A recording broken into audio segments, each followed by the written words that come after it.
Hi, now we're here at the next module. Thank you again for being here at the Academy of Ghostwriting, and I really appreciate you and being here. And this is our one-on-one. Today we're going to talk about something that's very, very critical in your business. And I know I say that with just about everything that we do, but one of the critical things is what I call establishing boundaries with clients. Establishing clear boundaries between yourself and your clients, it's a major priority to keep you healthy mentally and emotionally, and to keep a productive ghostwriting project on task. In other words, when clients are abusive and they intrude in your time and press on you to with outside of the boundaries of the project and scope of the work, you're not going to be productive. You're going to be stressed. You're going to be, some people even may be filled with anxiety. I don't like someone hovering over me. Micromanagers will talk about all of that.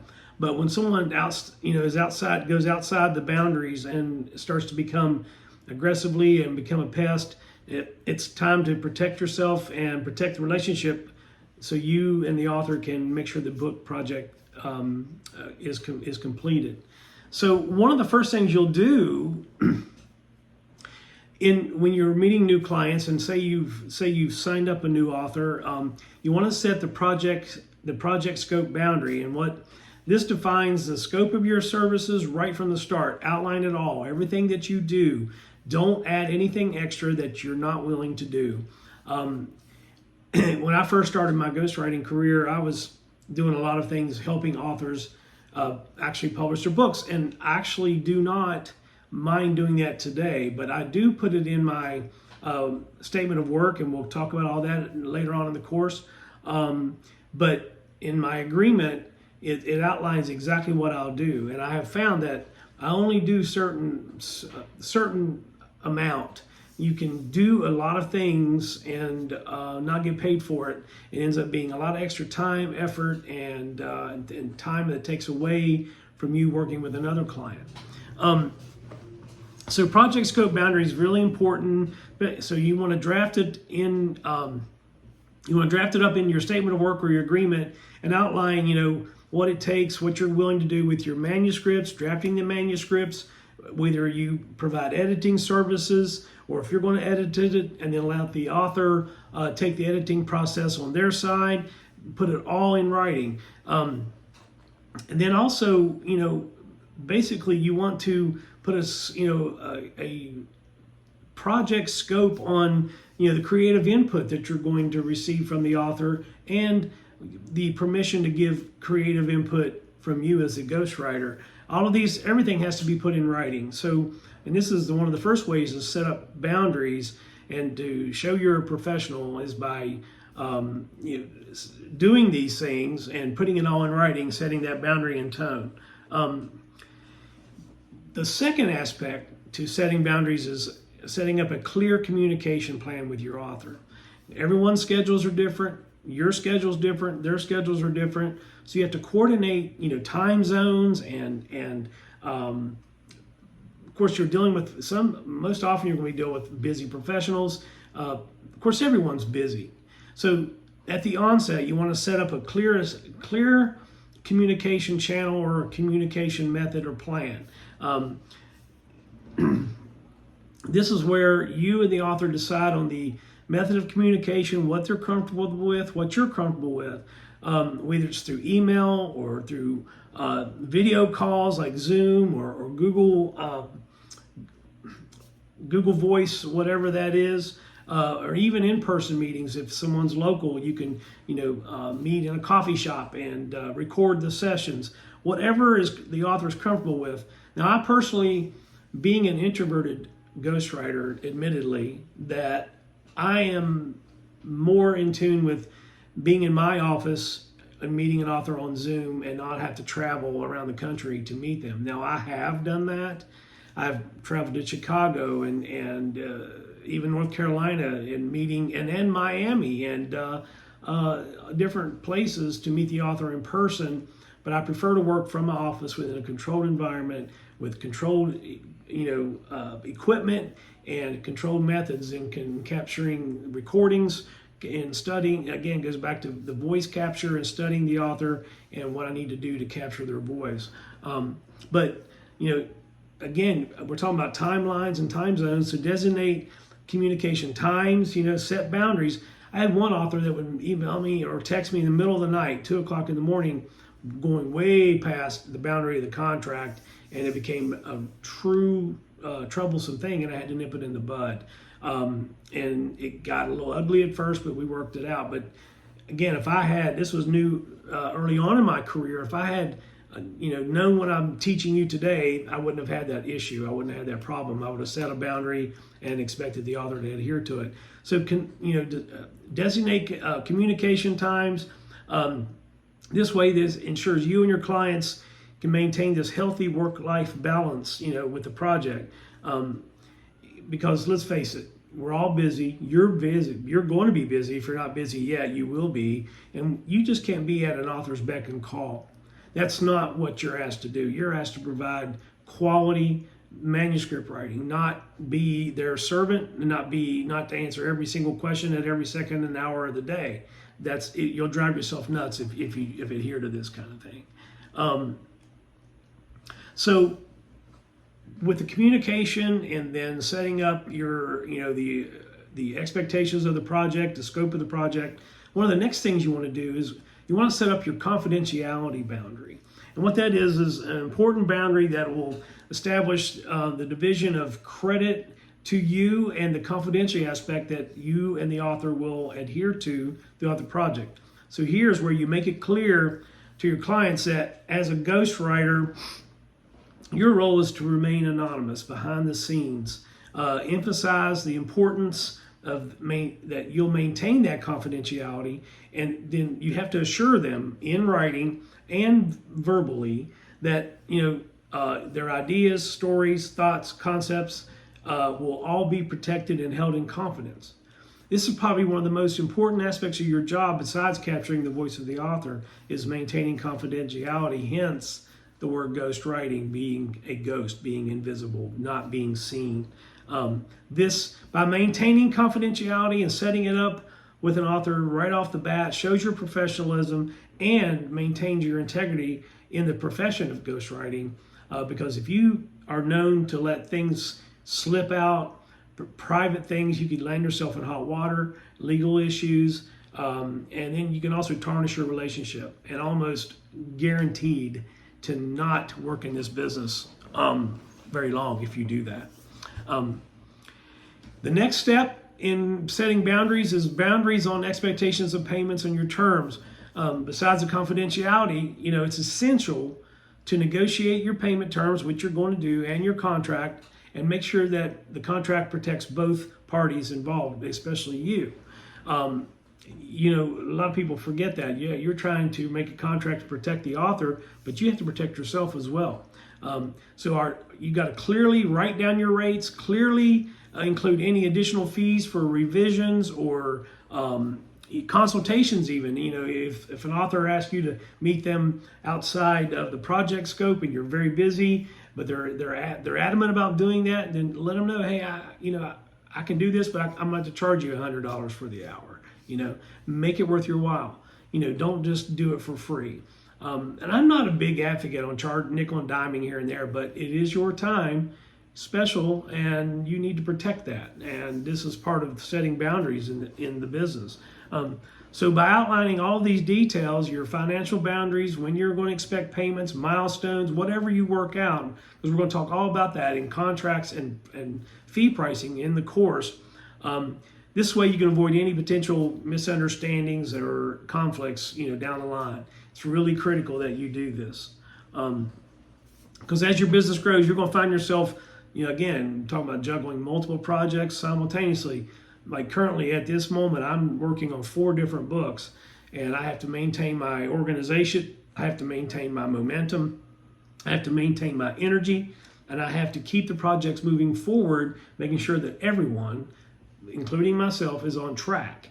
And sometimes you have to crack the whip on things. Just recently I had to kind of remind an author that, hey, it's been a week since I heard from you. I need to get some information from you, and I can't work and can't proceed until I do that. So I'm really adamant about that and excited when I work on a project, but I always definitely try to do my best to keep it rolling. And also here, setting up boundaries, you want to set up a smooth workflow, and because you want to avoid any stress or complications or train wrecks when it comes to communicating and sending documents back and forth, and also just actually again just pure communication with your author. You don't want any kind of conflicts here, because if a project gets stressful, you won't be able to produce your best work. It's that simple. When you deliver, when you're delivering high quality work, things must be in place. You cannot be stressed. You can't be worried about this and that. Even though we all have problems, don't get me wrong. I know I get that, but you as a ghostwriter have to put all that aside every single day. And this is why it goes back to the very first module, talking about how much you love writing. This is where you have to get in the chair. You have to sit down every day, no matter what's going on in your life. You got to make things happen. And it takes a strong-minded and strong-willed individual to do that. And I'm assuming you are here and you are that type of individual who was willing to sacrifice, is willing to go the extra mile in building their career, developing their career, and doing the best work for authors all around the world. I'm assuming that you're here for that. So, yes, setting boundaries is essential. It's important, but it's equally important to remain flexible and adaptable in your approach in your business.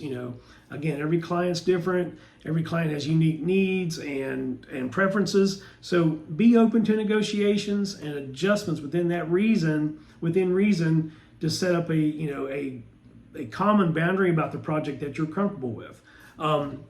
This will strike a balance, and when you do that, it will maintain all these boundaries and will accommodate. And if you accommodate reasonable requests, and if you do this and that, like I just talked about, you can further make the project positive, and then also keep productive working relationships with your authors. So one of the next major boundaries you need to set up is revision boundaries. And I made this huge mistake when I first got started in offering unlimited revisions. It was a beautiful thing. Everything was like, yeah.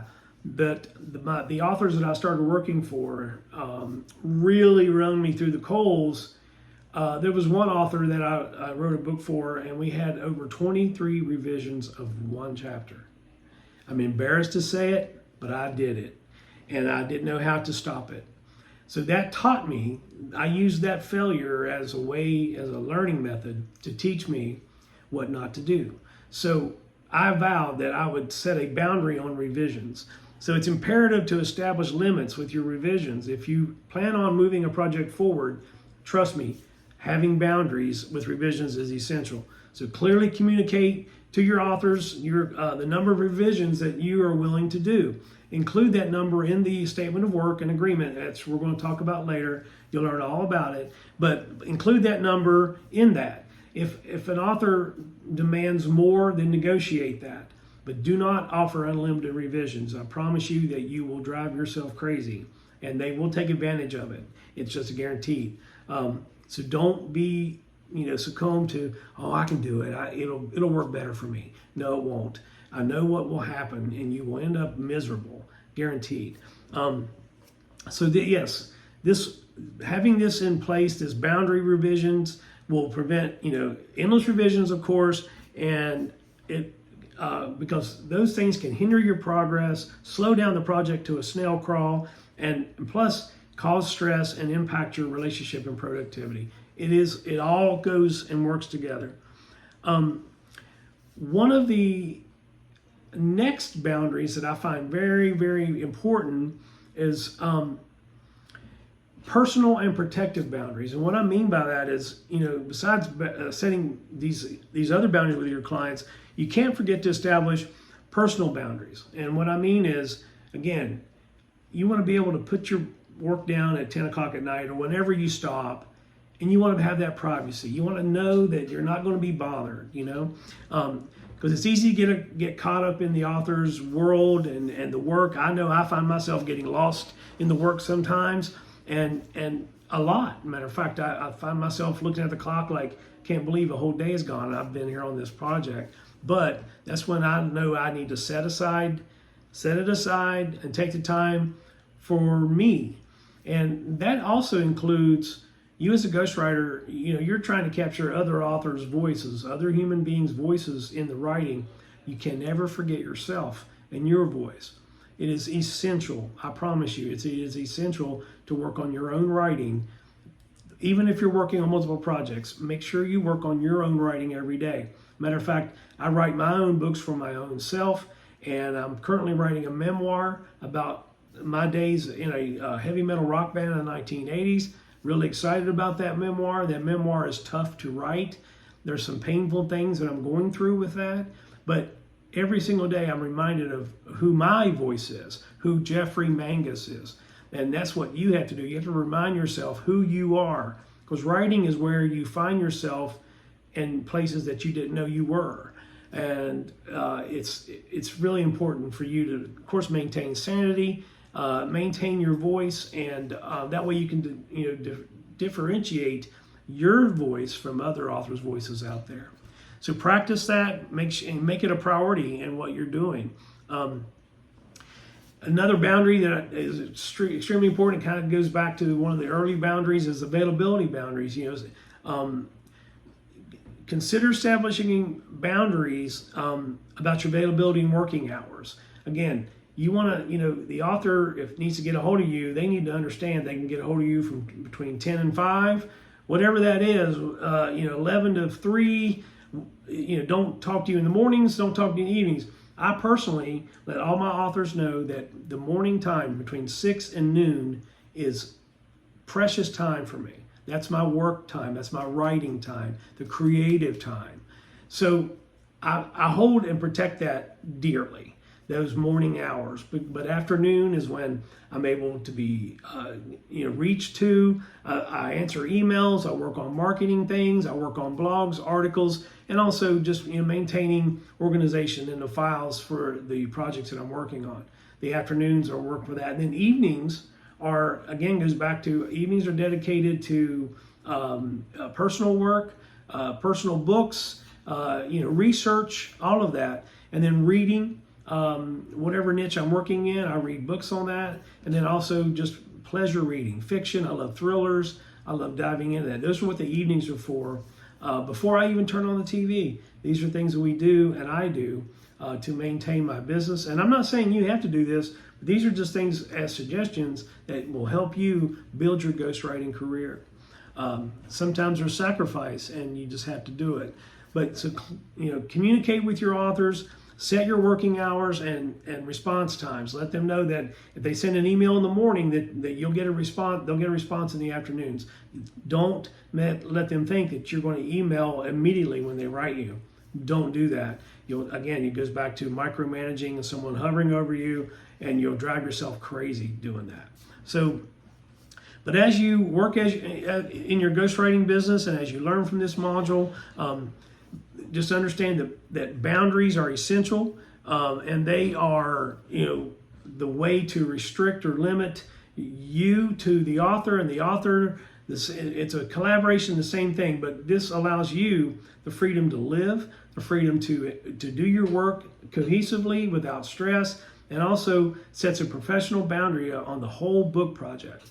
So I hope you found this helpful. If you need to take notes, or watch this video again, you can watch it over and over and over, but I want you to get it. This establishing boundaries are critical.